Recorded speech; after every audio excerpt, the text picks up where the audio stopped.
তাদের যে অতীত ইতিহাস, সেই ইতিহাস আমরা সবাই খুব ভালো করে জানি। আগামীতে যেন পুরোপুরি তাদেরকে নির্মূল করা যায় রাজনৈতিক ভাবে, সেইভাবে আমাদেরকে কাজ করতে হবে। জামাত ইসলামের আমির তিনি বলছেন যে বিএনপি ইঞ্জিনিয়ারিং করে ক্ষমতায় এসেছে।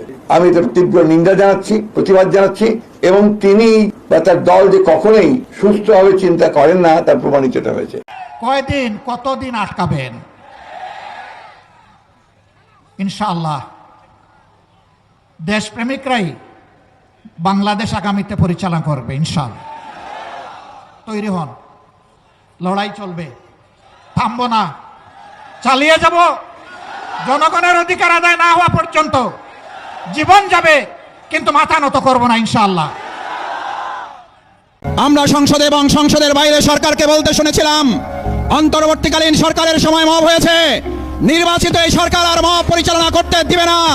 গতকালকে পঞ্চগড়ে এবং ঢাকায় যে মব হয়েছে, সরকার কি পদক্ষেপ নিয়েছে তাই জাতি তাদের কাছে জানতে চায়। অন্যথায় স্বরাষ্ট্রমন্ত্রীর পদত্যাগের দাবি জনগণ তুলবে।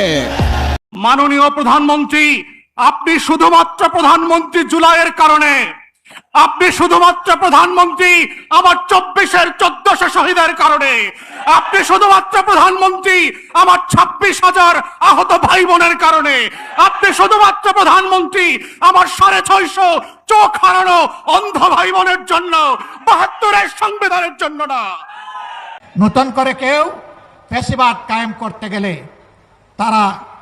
তাদেরকে অনুরোধ করব, নিকট অতীতের যাদেরকে এখন বুকে টেনে নিয়ে আপনারা এই নির্বাচনের বৈতরণী পার হয়েছেন, যাদের হাতে পায়ে ধরে ইঞ্জিনিয়ারিং করে ক্ষমতায় এসেছেন, তাদের পরিণতি থেকে শিক্ষা গ্রহণ করুন। স্বরাষ্ট্রমন্ত্রী, আপনি বিভিন্ন ধরনের হুমকি দিচ্ছেন, হুমকি দিয়েন না।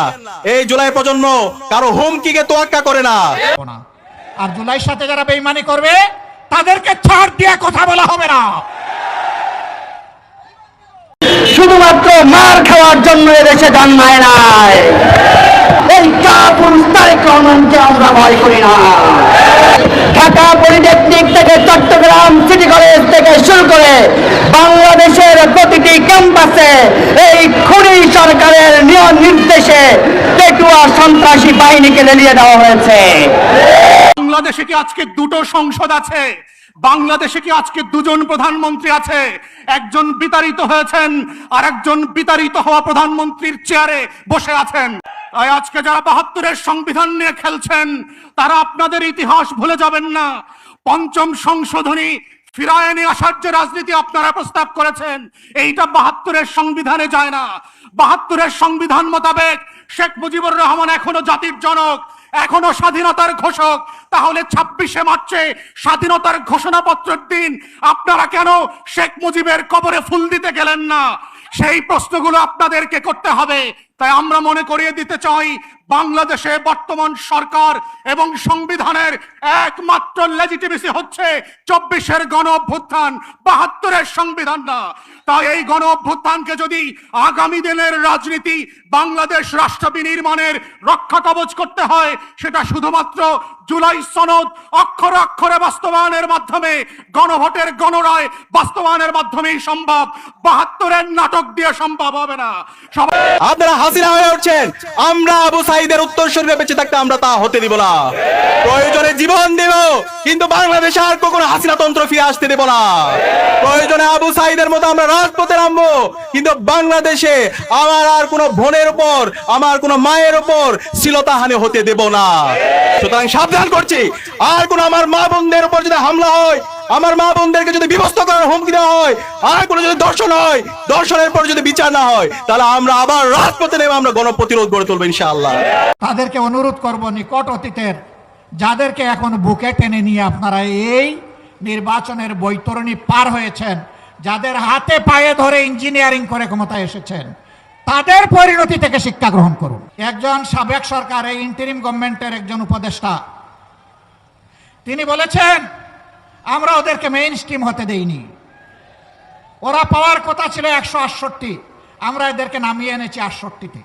এদেশ বাংলাদেশের জনগণের।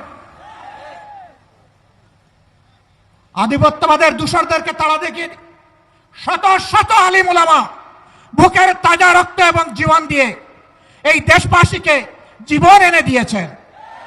আমরা সেই আলিমুল আমার সাথে বিশ্বাসঘাতকতা করব না। আমাদের যে যুব সমাজ, যে শ্রমিক সমাজ, যে কৃষক সমাজ, আপামর জনগণ, এমনকি 4 বছরের শিশু জীবন দিয়ে আমাদেরকে ঋণী করে গিয়েছে, আমরা তাদেরকে কথা দিচ্ছি আমরা তোমাদের সাথে বেঈমানি করব না। তোমাদের স্বপ্ন বাস্তবায়নে আমরা অবিচল সামনে এগিয়ে যাব ইনশাআল্লাহ। আমরা গভীরভাবে আস্থাশীল, ইনশাআল্লাহ আমাদের নয় জনগণের বিজয় হবে ইনশাআল্লাহ। যেই 70% জনগণ ফ্যাসিবাদের বিরুদ্ধে দৃঢ় অবস্থান নিয়েছে গণভোটে হ্যাঁ বলে, সেই জনগণের বিজয় হবে। সম্মানিত ভাই ও বন্ধুগণ, তারা সংসদে দাঁড়াইলেই বলেন একটা সুষ্ঠু নির্বাচনের মধ্য দিয়ে গঠিত সরকার। সরকার যদি সুষ্ঠু নির্বাচনেই গঠিত হয় তাহলে বারবার দাঁড়াইয়া বলতে হয় কেন? মেকিয়াভেলির একটা কথা আছে, তুমি যদি কোনো মিথ্যাকে এস্টাবলিশ করতে পারো তাহলে একবার বললে হবে না, 100বার বলতে থাকো। হ্যাঁ, ইতিমধ্যেই রাজসাক্ষী 2 জন পাওয়া গেছে। একজন সাবেক সরকার, এই ইন্টারিম গভর্নমেন্টের একজন উপদেষ্টা, তিনি বলেছেন আমরা ওদেরকে মেইন স্ট্রিম হতে দেইনি, ওরা পাওয়ার কথা ছিল 168, আমরা এদেরকে নামিয়ে এনেছি 68-তে। তাইলে তিনি স্বীকার করে নিয়েছেন যে একটা নিরপেক্ষ সরকারের অংশ হয়ে তিনি দেশবাসীর সাথে বিশ্বাসঘাতকতা করেছেন। তিনি বলেন নাই যে আমি নামিয়ে এনেছি, বলেছেন আমরা নামিয়ে এনেছি, বহু বচন। তাইলে বাকি বচনগুলা কারা? এদের চেহারাও জাতির সামনে আপনি একটু বলে দেন, একা এ দায় নিবেন কেন? আরেকজন সংসদের ভিতরে স্থানীয় সরকার পল্লী উন্নয়ন প্রতিমন্ত্রী, তিনি বলেছেন যুবকরা ছাত্ররা আন্দোলন করে ফ্যাসিবাদের পতন ঘটিয়েছে, আমরাও ছিলাম।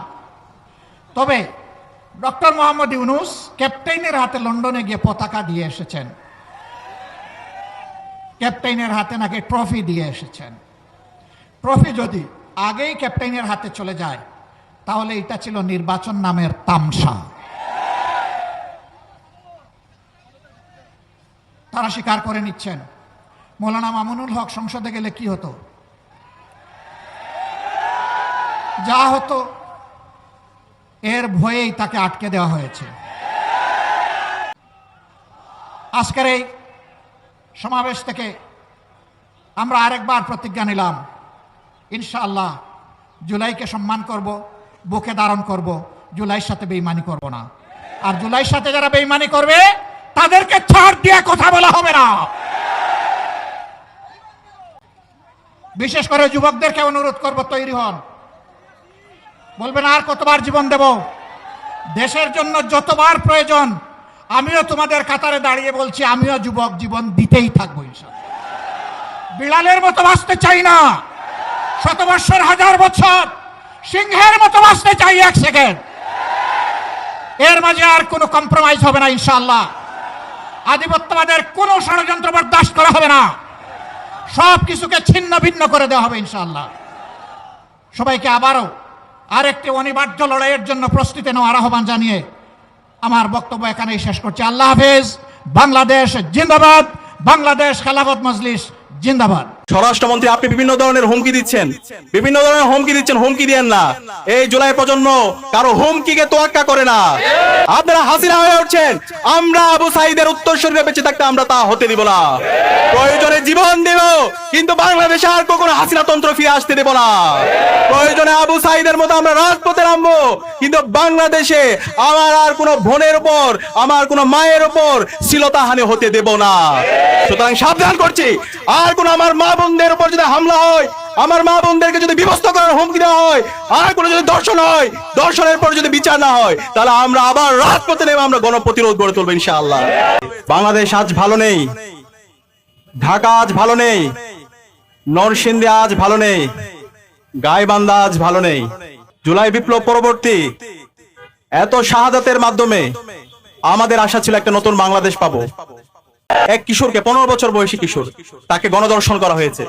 গণধর্ষণ করার পরে যখন সে বিচারের দাবিতে এলাকার বিএনপি নেতার কাছে গেল, পরবর্তীতে তাকে বিভিন্ন ধরনের হুমকি দেওয়া হলো, এবং এরপরে ওই পরিবারের সামনে থেকে, তার বাবার সামনে থেকে তুলে নিয়ে গিয়ে তাকে হত্যা করা হয়েছে।